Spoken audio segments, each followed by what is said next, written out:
amebebeshwa katika ulimwengu wa roho.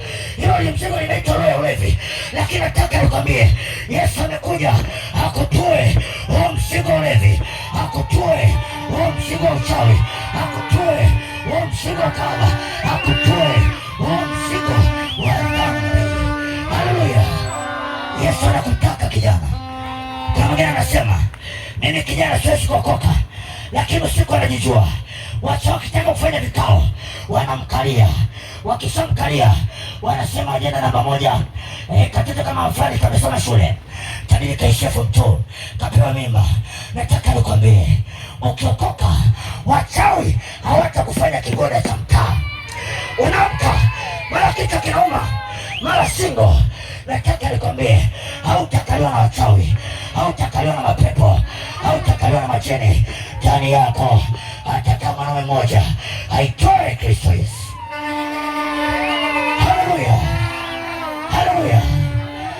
Nataka nikwambie ujanja ni kukimbia kwa Yesu. Kuna mtu mmoja nasikitika kukwambia habari hii, akasema mimi siwezi nikaokoka kwa sababu nina muda.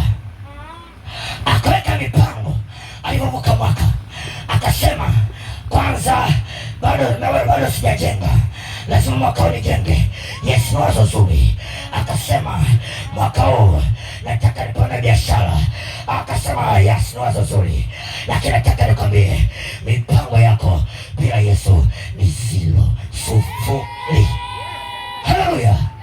Akapanga, kumbe shetani uko kwenye vilinge, amekaa anapanga, anasema kaka kijana kafe na ukimwi. Ndio maana mpaka leo macho yako hajaokoka. Unatazama mtoto mafulani, unasema uzinzi na jitahidi na kuwa naacha. Nataka nikwambie wewe uzinzi ni mzigo. Ndio maana umebebeshwa kina Amina, umebebeshwa kina Shura kichwani, unashindwa kufanya maendeleo. Unakaa unawaza, unasema sijui ni wewe yupi. Hilo ni pepo kijana. Toka kwa Yesu, kimbilia kwa Yesu, akutoe mizigo kwenye kichwa chako.